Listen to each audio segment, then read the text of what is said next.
να σας καλωσορίσουμε σε ένα ακόμα βίντεο podcast της KPMG. Μια σειρά από podcast που γίνεται με αφορμή τη γιορτή για την ημέρα της γυναίκας, με σημερινό και φετινό μήνυμα το Inspire Inclusion. Καλεσμένη μας είναι η Υπουργός Κοινωνικής Συνοχής και Οικογένειας, κυρία Σοφία Ζαχαράκη. Κυρία Ζαχαράκη, καλώς ήρθατε. Ευχαριστώ πάρα πολύ. Καλησπέρα και σε όσους και όσους θα παρακολουθήσουν αυτό το βίντεο podcast. Να μοιραστώ κι εγώ έτσι τη χαρά μου, αλλά και να σας συγχαρώ γιατί πήρε και η KPMG αυτή την πρωτοβουλία να γίνει μια σειρά ενημερωτικών συζητήσεων. Είμαι σίγουρη ότι έχουν προηγηθεί και θα ακολουθήσουν πολύ σημαντικές συναντήσεις, οι οποίες θα δώσουν και την κατάσταση όπως αυτή τη στιγμή έτσι ισχύει, αλλά και το που θέλουμε να φτάσουμε. Γιατί σημαντικό είναι κάθε φορά να βάζουμε και το όραμα στην κουβέντα. Μας λείπει πολλές φορές μέσα από μια δύσκολη πραγματικότητα. Όμως πρέπει σίγουρα να χαιρόμαστε και με αυτά που έχουμε πετύχει. Άρα η αφορμή με την οποία έτσι διοργανώσετε αυτά τα podcast, αλλά και ο δρόμος μπροστά, νομίζω ότι μπορεί να φέρει νότας αισιοδοξίας. Ναι, είναι τιμή μας που είστε μαζί μας. Μια γυναίκα υπουργός της κυβέρνησης που έχει κάνει μια σημαντική πορεία και έχει διανύσει σημαντικά βήματα, έχει επιτελέσει μέσα από πολλές θέσεις σημαντικό έργο και είναι παράδειγμα, αν θέλετε, προς μίμηση και για τις υπόλοιπες γυναίκες, για όλες εμάς. Αυτό που που ήταν πολύ ενδιαφέρον είναι ότι στο Υπουργείο Κοινωνικής Συνοχής και Οικογένειας, ένα πολύ σύγχρονο Υπουργείο που σας δόθηκε, έχετε πολλούς τομείς που συμπεριλαμβάνουν την έννοια της ισότητας και της συμπερίληψης. Όπως είδα ενδεικτικά, είναι θέματα κοινωνικής αλληλεγγύης που καλύπτουν αμαία, θέματα γυναικεία, ηλικιωμένους, κοινωνικές ομάδες με διαφορετικότητα στην προσέγγιση, πράγματα που είναι όλα αυτά που θεωρούμε εμείς στην ομπρέλα της συμπερίληψης. Θέλετε να μας πείτε κάποιους άξονες που εσείς ασχολείτε, κάποιες προτεραιότητες δικές σας στο Υπουργείο και πώς αντιλαμβάνεστε τόσο ως Σοφία Ζαχαράκη αλλά όσο και ως Υπουργός της Κυβέρνησης την έννοια της συμπερίληψης? Θα ξεκινήσω Σοφία Ζαχαράκη και να δηλώσω ότι ως εκπαιδευτικός, αυτό το οποίο έχω μάθει πάρα πολλά χρόνια, είναι ότι όπως μία τάξη μπορεί να είναι αυτό το πολυπίκυλο, ενδιαφέρον μείγμα διαφορετικών προσωπικότητων, διαφορετικών ανθρώπων, που όμως τους αντιμετωπίζουμε ισότιμα. Και θα πρέπει και τα παιδιά μικρότερης ηλικίας να μάθουν να αντιμετωπίζουν ισότιμα την ομάδα τους, γιατί αυτό είναι μια δυναμική η οποία θα αντικατοπτρίζεται στη μετέπειτα ζωή. Όταν τα παιδιά περάσουν πλέον στο ακαδημαϊκό του στάδιο, αμέσως μετά στον επαγγελματικό στίβο που αλλάζει γρήγορα. Άρα πρέπει να είναι και ευπροσάρμοστα, συγχρόνως όμως να έχουν μάθει να δουλεύουν μέσα σε ομάδα που έχει αυτό το χαρακτηριστικό, την ποικιλομορφία. Άρα, όταν στρίβεις τη ματιά σου και βλέπεις μια συμμαθήτρια, ένα συμμαθητή με αναπηρία ή έναν συμμαθητή σου, μια συμμαθήτρια που μιλάει διαφορετικά, λίγο πιο αργά, μαθαίνει διαφορετικά και ίσως να μην επιλέγει να κάνει παρέα μαζί σου, εκεί θα πρέπει, και το πιστεύω ακράδαντα, να καλλιεργηθούν οι πρώτες στιγμές της αποδοχής, της συμπεριληπτικότητας και αυτής της λογικής της ισότιμης συμμετοχής σε όλες τις δραστηριότητες. Έρχομαι λοιπόν αυτό και το μεταφέρω στην τωρινή κατάσταση μια συνειδητής επιλογής του Πρωθυπουργού να συστήσει ένα καινούριο Υπουργείο, το οποίο ήρθε να συγκεράσει αρμοδιότητες από το Υπουργείο Εργασίας, το Υπουργείο Παιδείας και το Υπουργείο Δικαιοσύνης. Πολύ ενδιαφέρον μείγμα λοιπόν αρμοδιοτήτων και έχει να κάνει προφανώς με τον άνθρωπο. Αν έπρεπε με μία λέξη να πω τι είναι αυτό το Υπουργείο, είναι ο άνθρωπος. Είναι εντελώς ανθρωποκεντρικό Υπουργείο. Έχει να κάνει με τις ανάγκες που μπορεί να έχει ένας συμπολίτης μας με αναπηρία που θέλει να ζήσει μέσα στον ίδιο χώρο κατοικίας ή στην εργασία του της, με την ίδια δυνατότητα που θα έχει οποιοδήποτε άλλος που δεν έχει αναπηρία ή ένα παιδί το οποίο μαθαίνει διαφορετικά με ένα παιδί το οποίο έχει τυπική ανάπτυξη και την ίδια στιγμή να δούμε συμπολίτες μας που μπορεί να μην μένουν δίπλα μας, να είναι λίγο πιο μακριά, να από την κοινότητα Ρωμά και να έχουν αποστερηθεί ευκαιρίες μάθησης αλλά και ένταξης όλα αυτά τα χρόνια. Έχουμε στην αρμοδιότητα, γιατί μάλιστα είναι πολυπίκυλη και είμαι σίγουρη ότι μπορεί και να ξεχάσω μερικά πράγματα σήμερα. Έχουμε να κάνουμε με την παιδική προστασία. Και αυτό κέριο κομμάτι, ειδικά όταν μιλάμε για τη συμπερίληψη, γιατί αντιλαμβάνεστε ότι μαζί μας έχουμε παιδιά τα οποία μπορεί να έχουν μεγαλώσει σε ένα περιβάλλον κακοποιητικό, να έχουν απομακρυνθεί από το γονεϊκό περιβάλλον και να είναι κοντά μας, γιατί είμαστε η σύνδεσή τους με αυτό το οποίο θα είναι το μέλλον, το οποίο πρέπει να είναι πιο ελπιδοφόρο και σίγουρα πιο φωτεινό.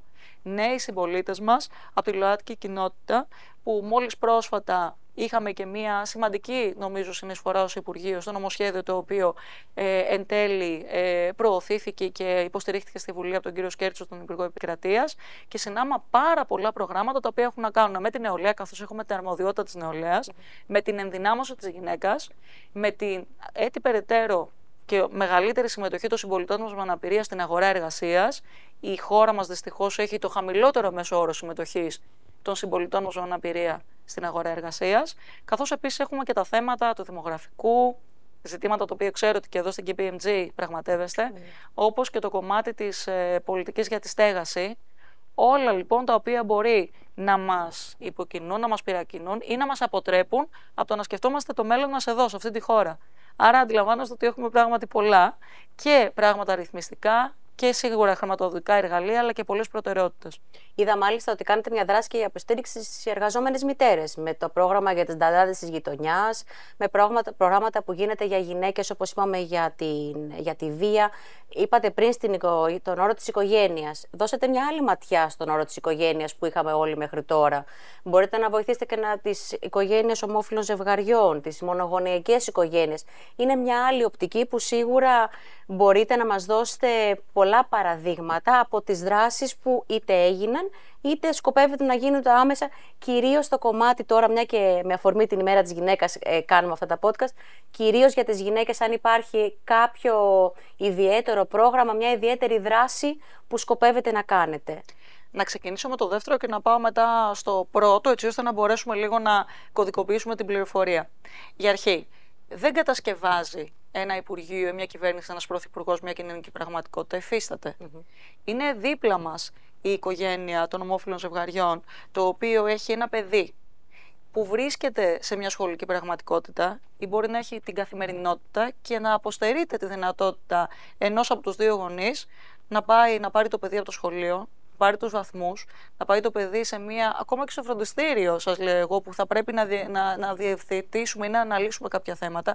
Σε μια δύσκολη στιγμή μπορεί να πρέπει να πάμε στο νοσοκομείο, σε όλη την καθημερινότητα, για να μην πάω στα ζητήματα τα οποία έχουν να κάνουν με την ηθαγένεια, με τα κληρονομικά, όλα αυτά τα οποία έλυσε το συγκεκριμένο νομοσχέδιο. Και βέβαια, μία αποδοχή η οποία έχει να κάνει με τον προσανατολισμό. Όλα τα οποία συζητήθηκαν, νομίζω ότι πολλές φορές αυτοί τα οποία έψεγαν ή φοβήθηκαν, το έκαναν ίσως χωρίς να διαβάσουν αυτή την πραγματικότητα που είναι εδώ. Άρα εμάς το μήνυμά μας είναι αυτό της αγάπης και της αποδοχής και βέβαια και του απόλυτου σεβασμού σε αυτό το πράγμα το οποίο είναι η καθημερινότητα και η πραγματικότητα πάρα πολλών συμπολιτών μας. Είτε βρίσκονται κοντά μας στην Ελλάδα ή είναι στο εξωτερικό και το μέχρι πρότινος νομοθετικό πλαίσιο τους απέτρεπε από το να είναι οικογένεια εδώ. Πάμε λοιπόν σε αυτό το οποίο στο Υπουργείο έχουμε ως πολύ σημαντική προτεραιότητα που έχει να κάνει με την εναρμόνιση της επαγγελματικής και της οικογενειακής ζωής. Και βέβαια, είστε μητέρα, γνωρίζετε το πόσο δύσκολο είναι όλο αυτό το πράγμα να συνδυαστεί. Πόσο μάλλον δε όταν έχεις βάλει υψηλούς στόχους και θέλεις να τους υπηρετήσεις στο κομμάτι της καριέρας. Αλλά ακόμα και αν έχεις επιλέξει να είσαι στο σπίτι, εμείς ως κράτος πρέπει να δώσουμε τις επιλογές. Και εγώ αυτή τη λέξη την χρησιμοποιώ πολύ συχνά, γιατί με ενδιαφέρει οι νομοθετικές πρωτοβουλίες ή το ρυθμιστικό πλαίσιο να επιτρέπει αυτές τις επιλογές. Αυτό λοιπόν το οποίο κάναμε είναι να διευρύνουμε πρώτα απ' όλα το πλαίσιο της άδειας, η οποία έχει να κάνει με τη μητρότητα αλλά και την πατρότητα, καθώς τη γονεϊκότητα θα σας έλεγα, καθώς εξισώσαμε εγώ θα σας έλεγα διορθώσαμε μια αδικία μεταξύ του δημοσίου και ιδιωτικού τομέα. 9 μήνες πλέον ως άδεια που μπορείς να πάρεις και βέβαια κάποια οποία πληρώνεται άδεια από τη ΔΥΠΑ, άρα από κρατικούς πόρους, και είναι και ένα 2 λεφ καταφρόνητο ποσό, και αφορά και την ιδιωτική υπάλληλο, την αυτοαπασχολούμενη, την αγρότισσα, την γυναίκα η οποία μέχρι τώρα δεν είχε αυτή τη δυνατότητα. 7 μήνες μπορούν να πάνε και στον πατέρα. Και βέβαια αυτό έχει επεκταθεί και στα ομόφυλα ζευγάρια, καθ' υπόδειξη προφανώς της δευτερογενούς νομοθεσίας του νόμου που ψηφίσαμε. Πάω λοιπόν στο κομμάτι το οποίο έχει να κάνει με τις νταντάδες, όπως είπατε. Πριν πάμε στις νταντάδες, έχουμε πρώτα απ' όλα διευρύνει όλες τις δυνατότητες, έτσι ώστε να δίνουμε πολλά εκατομμύρια παραπάνω από ό,τι είχαμε από το 2014 και μετά στο κομμάτι των βρεφονιπιακών σταθμών. Αυτή τη στιγμή δίνουμε πάνω από 365 εκατομμύρια το χρόνο σε vouchers για βρεφονιπιακούς σταθμούς, για κέντρα δημιουργικής απασχόλησης, ΚΔΑΠ πήγα να πω, όλοι θέλω να το εξηγήσω, και για ΚΔΑΠ για παιδιά με αναπηρία. Αυτά τα χρήματα σημαίνει ότι κάθε οικογένεια που πληρεί τις προϋποθέσεις και κάνει αίτηση θα έχει εγκεκριμένο το βάουτσερ για το βρεφονιπιακό σταθμό. Δεν πρόκειται να μείνει κανένα παιδί με αναπηρία εκτός βρεφονιπιακού ή κέντρο δημιουργικής απασχόλησης ατόμων με αναπηρία. Προσθέσαμε μάλιστα στον προϋπολογισμό του 24-25 και 25 εκατομμύρια από το τακτικό προϋπολογισμό για αυτό το σκοπό. Επειδή όμως κάποιοι και κάποιες μπορεί να μην μπορούν να ενεργοποιήσουν το βάουτσερ, γιατί η αλήθεια είναι ότι δεν υπάρχουν θέσεις πάντα διαθέσιμες βρεφονιπιακούς. Νομίζω ότι το βλέπουμε κάθε φορά σε μια ζώσα πραγματικότητα κουβέντας με τις φίλες μας, τους φίλους μας, στην κοινωνία μέσα. Έχουμε ήδη προϋπολογίσει 70 εκατομμύρια από το Ταμείο Ανάκαμψης, έτσι ώστε να προσθεθούν 20.000 θέσεις σε βρεφονιπιακούς σταθμούς για να μπορείς να ενεργοποιήσεις το βάουτσερ που εμείς μπορεί να δώσουμε ως κράτος. Άρα αυτό θα το δούμε να τρέχει από το δεύτερο τετράμινο του 24 και μετά, καθώς έχει αρκετές τεχνικές λεπτομέρειες, έτσι ώστε να μπορέσουμε να έχουμε και τη βοήθεια του τεχνικού επιμελητηρίου για να οριοθετηθεί όλο αυτό. Και να κλείσω για να μην έτσι κουράζουμε, ότι οι νταντάδες ήταν κάτι καινοτόμο, πρωτοποριακό, ευρωπαϊκή καλή πρακτική. Είναι ένα πιλωτικό πρόγραμμα για αρχή, άρα μπορούμε να φτάσουμε τις 400, εγώ θα σας πω επιμελήτρια, επιμελητή, νομίζω ότι δίνει καλύτερα την έννοια της φροντίδας αυτής. Πιλωτικό σε κάποιους δήμους που είδαμε ότι υπήρχαν ζητήματα με τους βρεφονιπιακούς, ήταν μικρότεροι δήμοι και δεν είχαν πολλές φορές και βρεφονιπιακό ή παιδικό. Άρα πάμε καλά. Από το 0 που ήμασταν το Σεπτέμβριο, είμαστε 131 υπογεγραμμένα συμφωνητικά αυτή τη στιγμή και θέλουμε να εξαντληθεί κάθε ευρώ. Ενώ πρέπει να ενημερώσω και όσους παρακολουθούσαν αυτό το βίντεο podcast, ότι έχουμε ήδη προϋπολογίσει τα χρήματα στο νέο ΕΣΠΑ για πιθανή διεύρυνση των νταντάδων της γειτονιάς.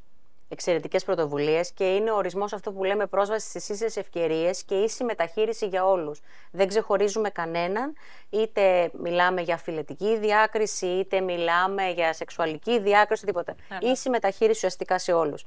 Για να αφήσω έτσι λίγο το κομμάτι του Υπουργείου και να δούμε λίγο τη Σοφία τη Ζαχαράκη.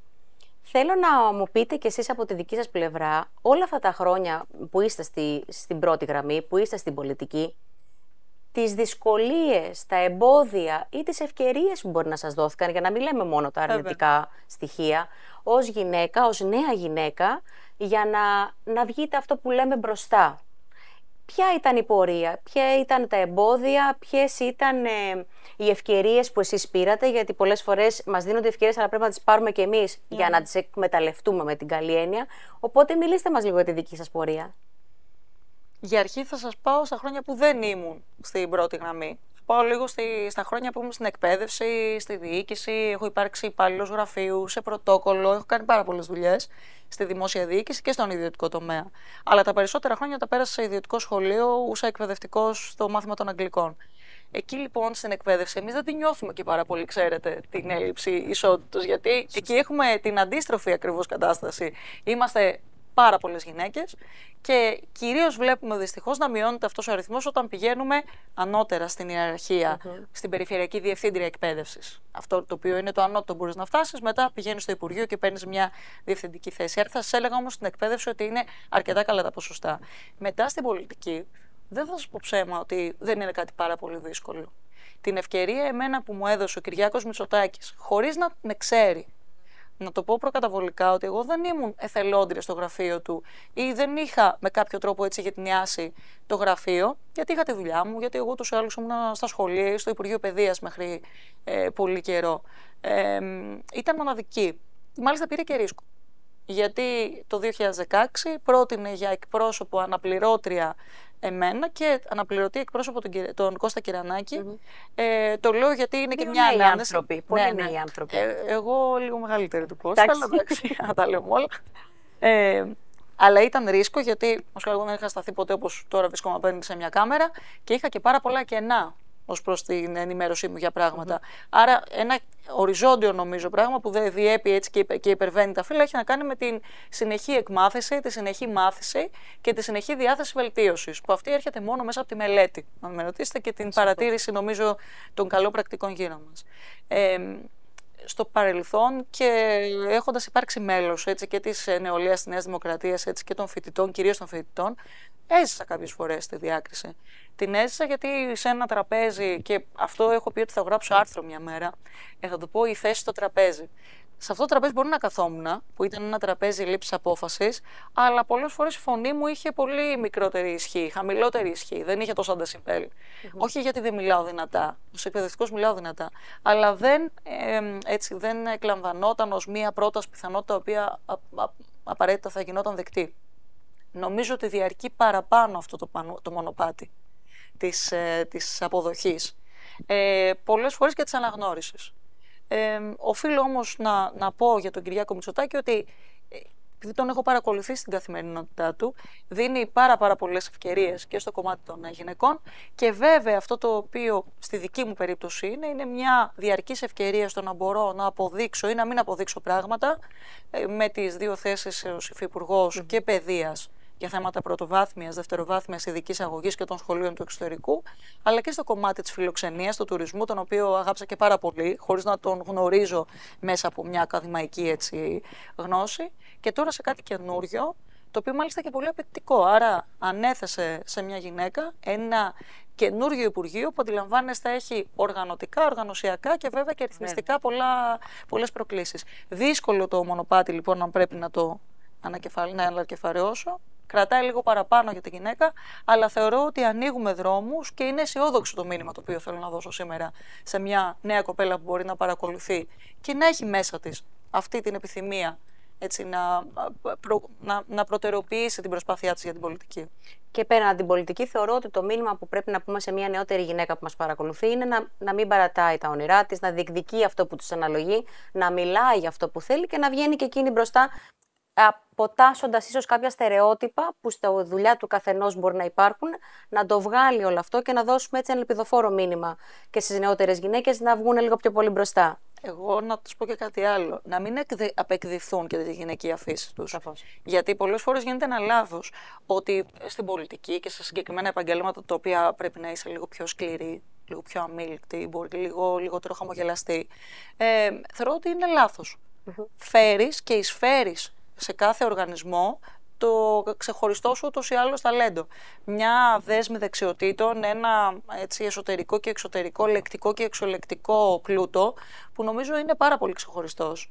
Άρα συνεχίζουμε, προσπαθούμε, πιστεύουμε στην αξιοσύνη, πάνω σε αυτή στηριζόμαστε και αυτή θέλουμε ουσιαστικά συνεχώς να προκρίνουμε, και το θέμα της λογοδοσίας. Άρα εκεί πέρα νομίζω ότι η συζήτηση περί ισότητας ή όχι λαμβάνει και πολλές φορές και άλλες εκφάνσεις και άλλη σημασία.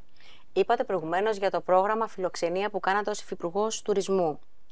Αυτό συν την ιδιότητά σας ως εκπαιδευτικός. Θα ήθελα να μου πείτε ποιος είναι ο τρόπος να μεταλαμπαδεύσουμε ουσιαστικά την έννοια της συμπερίληψης και της ισότητας στα νεότερα παιδιά, στο σχολείο, στους μαθητές, ουσιαστικά ετοιμάζοντας την επόμενη γενιά των ανθρώπων που δεν θα χρειάζεται να κάνουμε podcast, ομιλίες, συνέδρια και να μιλάμε για συμπερίληψη και ισότητα. Να είναι κάτι πια στην κουλτούρα του καθενός, χωρίς να χρειάζεται να γίνεται έξτρα προσπάθεια να πείσουμε για τις ίσες ευκαιρίες. Πώς λοιπόν λέμε στα καινούρια παιδιά, στα νέα παιδιά, στους μαθητές για τις έννοιες αυτές? Εδώ πρέπει να σας πω ότι μου έχει προκαλέσει πολλές φορές προβληματισμό το τι συμβαίνει τα τελευταία χρόνια στην Ελλάδα, γιατί παρατηρώ τα νέα παιδιά και σίγουρα αποδέχονται, έχουν βάλει και στον δημόσιο διάλογο, ακόμα και στα social media τους, έτσι, στα μέσα κοινωνικής δικτύωσης τα οποία χρησιμοποιούν.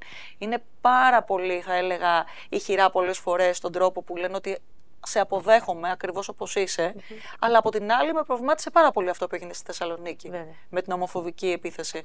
Άρα σημαίνει ότι υπάρχει αυτή τη στιγμή, και μάλιστα σε νεαρή ηλικία και σε μέσο όρο ηλικίας, ένας επιθετικός τόνος και μια έλλειψη κουλτούρας αποδοχής, η οποία πρέπει σίγουρα να μας προβληματίσει. Και επειδή όλα γίνονται, παλιά λέγαμε ότι όλα είναι θέμα παιδείας, θα έρθω και ξαναπώ ότι είναι μόνιμα και σταθερά αποδεκτό, και σίγουρα είναι το μόνο το οποίο να προτάσουμε, ότι όλα γίνονται εκεί. Να είμαστε συγκεκριμένες και συγκεκριμένοι. Υπάρχουν προγράμματα κάτω από συγκεκριμένο πυλώνα, τα οποία μάλιστα έχουν ενταχθεί και στο ορολόγιο πρόγραμμα, στο λέγεται εργαστήρι δεξιοτήτων, έχει μπει μέσα στις ώρες των σχολείων.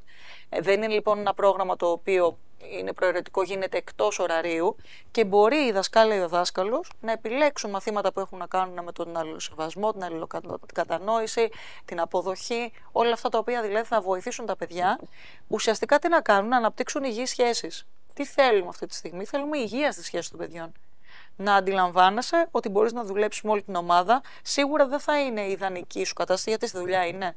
Αλλά από την άλλη, ξεπερνάς τις προσωπικές σου προκαταλήψεις ή τα δικά σου κρατήματα και λες, εδώ εγώ θα δημιουργήσω, θα είμαι η ίδια συμμέτοχος σε μια ομάδα η οποία μπορεί να λειτουργεί πάρα πολύ δυναμικά, χωρίς καμία, θέλετε, αίσθηση ανισότητος. Άρα εκεί υπάρχει η δίωδος, υπάρχει το μονοπάτι, είναι το εργαστήριο δεξιοτήτων και νομίζω ότι και με τις πρόσφατες εξελίξεις και με το κομμάτι της αντιμετώπισης της βίας ανηλίκων και όλα αυτά τα οποία βλέπουμε να αναπτύσσεται λοιπόν με ένταση ανησυχητική μέσα στα σχολεία και εκτός των σχολείων, εκεί είναι, μπορούν να το επιλέξουν οι δάσκαλοι και οι δασκάλες, όπως και τα υπόλοιπα τα οποία κάναμε για να αναπτύξουν και μια κριτική σκέψη στα παιδιά και να αλλάξουμε τον τρόπο, αν θέλετε, μιας τετραγωνισμένης, όχι με τη θετική άποψη, πλαισιωμένης μονοσκέψης, η οποία δεν έχει άλλες προσλαμβάνουσες.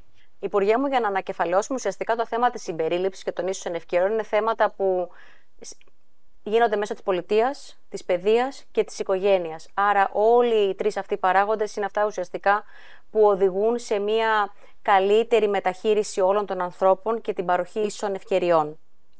Έτσι είναι. Και αν κάποιος ακόμα δεν πιστεύει στο θέμα των δικαιωμάτων ή δεν πιστεύει στην ισότητα των ευκαιριών ή στην ισότητα στον τρόπο που αντιμετωπίζουμε τον συμπολίτη μας, τον συνάδελφό μας, τον συμμαθητή μας, συμμαθητριά μας, ας δει με οικονομικούς όρους. Εγώ πάντα το λέω, ότι ακόμα και αν δεν πιστεύεις ότι πρέπει να αυξηθεί η συμμετοχή των γυναικών στην αγορά εργασίας, πρέπει να δεις τα νούμερα και τους αριθμούς. Πρέπει να δεις ποιες είναι οι χώρες αυτές με το υψηλότερο ΑΕΠ και πώς έχουν λειτουργήσει ως προς τη συμμετοχή όλων των πολιτών χωρίς ταβάνι στο κομμάτι της αγοράς εργασίας. Μπορεί να βλέπεις μια συνάδελφο ή ένα συνάδελφο ο οποίος έχει μια αναπηρία και να πιστεύεις ότι κάνεις χάρη αυτή τη στιγμή στον άλλο. Δεν κάνεις. Αντιθέτως, αυτό το οποίο γίνεται είναι να προσθέτει και αυτός και αυτή μέσα σε μια οικονομία η οποία δεν έχει περιθώριο να χάσει κανένα σημαντικό παράγοντα. Και εδώ επιμένω και θα θυμίσω και κάποια πράγματα που κάνουμε στο Υπουργείο.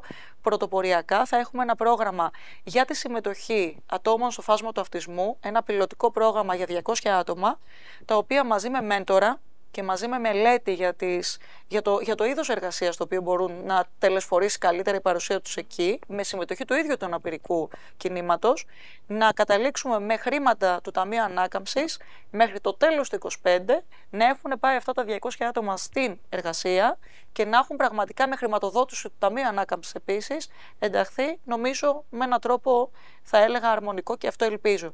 Το ίδιο κάνουμε και μέσα από τα προγράμματα της ΔΥΠΑ. Και επειδή μιλήσαμε και για την γυναίκα η οποία χρειάζεται πολύ τη στήριξή μας, εγώ θα θυμίσω και την περίπτωση των γυναικών που είναι σε κακοποιητικό περιβάλλον, να θυμίσω τη γραμμή 15900, γιατί σίγουρα θα μας παρακολουθήσουν πολλές και πολλοί. Πρέπει να ξέρουν ότι υπάρχει αυτή η 24ωρη γραμμή για καταγγελία περιστατικών και το συνδέω με την εργασία, διότι πέραν των 44 συμβουλευτικών κέντρων, των 18 κέντρων μέσα στην ελληνική αστυνομία για την ενδοοικογενειακή βία, των 20 ξενών. Υπάρχουν επίσης εξειδικευμένα προγράμματα για έβρεση εργασίας για μια γυναίκα που έχει υποστεί κακοποίηση και μέσα από τη ΔΥΠΑ και μέσα από την πρόσφατη συνεργασία μας με 33 μεγάλες εταιρείες που θα προσλαμβάνουν γυναίκες που έχουν υπάρξει θύματα ενδοοικογενειακής βίας. Άρα υπάρχει επιλογή και εδώ πραγματικά για να μιλήσουμε και για τους οικονομικούς όρους θα πρέπει να έχουμε κοιτάξει πίσω στην κοινωνία και να είμαστε σίγουροι ότι δεν έχουμε αφήσει κανέναν πίσω. Ακριβώς, είναι εξαιρετικές όλες τις πρωτοβουλίες. Χαιρόμαστε ιδιαίτερα που σας έχουμε μαζί. Ήταν μεγάλη μας τιμή να κάνουμε αυτή την κουβέντα. Είμαστε και εμείς μια εταιρεία που είμαστε πολύ περήφανοι για την πρόσβαση όλων των ατόμων στην εταιρεία, για την παροχή ίσων ευκαιριών και για την ανάδειξη γυναικών σε κορυφαίες ηγετικές θέσεις εντός εταιρείας. Οπότε είναι κάτι που το πρεσβεύουμε πέρα και πάνω από θεσμικά πλαίσια που πρέπει να έχουμε ή ποσοστιαίες συμμετοχές που πρέπει να έχουμε. Είναι κάτι που είναι και εμάς στην κουλτούρα μας. Άρα χαιρόμαστε διπλά που σας έχουμε και έχουμε απέναντί μας μια γυναίκα που κάνει μια σπουδαία πορεία. Ευχαριστώ πολύ. Και αφού αναφέρατε και το θέμα της πρόσβασης σε υψηλότερες ιεραρχικά θέσεις, να πω ότι το 24 είναι η χρονιά που ενσωματώνεται στο εθνικό δίκαιο το σύνολο των 2 ευρωπαϊκών οδηγιών. Το έχει να κάνει με την αύξηση της συμμετοχής των γυναικών στα διοικητικά συμβούλια των εισηγμένων εταιριών. Ακόμη περισσότερο από αυτό το οποίο έχουμε πετύχει ήδη την αύξηση στην Ελλάδα, αλλά έχουμε ακόμα δρόμο μπροστά μας. Και το δεύτερο είναι το Equal Pay, είναι δηλαδή η οδηγία για την ίση αποδοχή μισθού μεταξύ γυναικών και ανδρών, το οποίο είναι ευρωπαϊκή πραγματικότητα σε μεγάλο βαθμό, αλλά έχουμε και εδώ ακόμα στην Ελλάδα ένα κενό, ένα χάσμα το οποίο πρέπει να καλυφθεί και σε άλλες ευρωπαϊκές χώρες. Αλλά νομίζω ότι είναι δύο σημαντικές ευρωπαϊκές οδηγίες που θα ενσωματωθούν, επαναλαμβάνω, στο εθνικό δίκαιο μέσα στη χρονιά. Σας ευχαριστούμε πάρα πολύ. Καλή δύναμη στο έργο σας και καλή επιτυχία σε ό,τι κάνετε. Να είστε καλά. Ευχαριστώ πολύ.